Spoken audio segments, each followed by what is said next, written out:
এটা হঠাৎ নেওয়ার কারণ হলো ছবিটা আছে গত 3 তারিখ থেকে। গতকাল যখন বৃষ্টি শুরু হলো, বৃষ্টিটাই এটার মূল কারণ। হঠাৎ বৃষ্টির সাথে জোরু হাওয়া, পর্দা আটকিয়ে দিলাম, তারপর পর্দাও ভিতরে চলে আসতেছে, তারপরে ভিতর দিয়ে চারদিক ঘুরিয়ে একটা রশি দিয়ে আমি প্রোটেকশন দিলাম। যেহেতু যে দেখতেছেন ছবিটা দেখেন বাম পাশে, ছবিটার খুঁটির সাথে আছে, খুঁটির বাহির দিয়ে রশি দিতে গেলে হুমায়ুন স্যারের ছবির প্লেকারটার সামনে দিয়ে চলে যায়, এইভাবেই চলে গেছে আর কি। তো এটা যখন আবার বৃষ্টির শেষে যখন পর্দাটা উঠিয়ে দিলাম, তখন এই রশিটা আর খুলিনি, যে রাত্রে আবার বেঁধে যেতে হবে, সারা রাত থাকবে এইভাবে।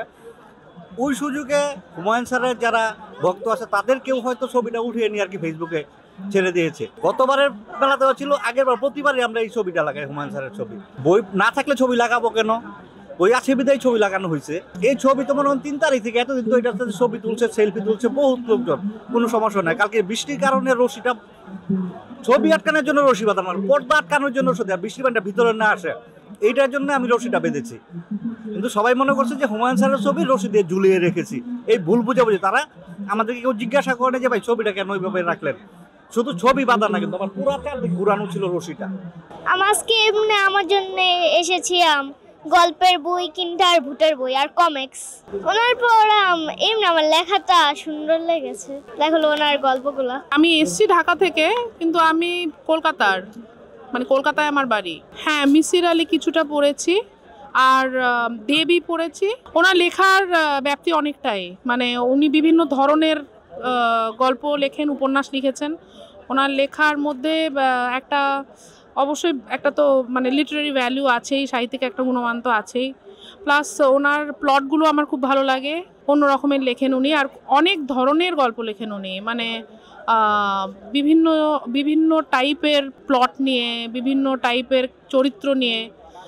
বিশেষ করে মিসির আলী তো খুবই ইন্টারেস্টিং একটা ক্যারেক্টার, খুবই ভালো। কেননা ওনার মতো লেখকের যদি আমরা ইনফ্যাক্ট কলকাতার মানুষেরা কিন্তু হুমায়ুন আহমেদকেই বাংলাদেশি লেখক হিসেবে ওনারই নামটা প্রথমে আমাদের মাথায় আসে, এবং অবশ্যই ওনাকে আরও বেশি করে পড়া উচিত। কেননা ওনার বললাম যেটা, যে ওনার লেখার ধরন এবং ওনার যে ধারণা, ধ্যান ধারণাগুলো অনেকটাই অন্যরকম।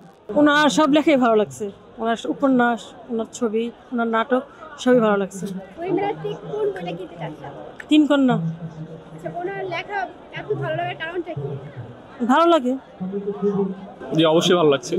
আমরা তো হুমায়ুন স্যারের ভক্ত, তো ওনার বইগুলো আমরা সহজে মানে স্টল চিনতে পারি বা বই সংগ্রহ করতে পারি, এমন উদ্যোগ হলে আরো ভালো হয়। ওনার বইগুলো সবই বাস্তবধর্মী, আমাদের সাথে আমরা যখন পড়ি মনে হয় যে আমরা এখানে আছি বা আমাদের আশেপাশে ঘটনাগুলো ঘটছে। না, স্পেসিফিক কোনো বই নাই, কিন্তু আসছি, দেখি পছন্দ হলে নেব ইনশাল্লাহ।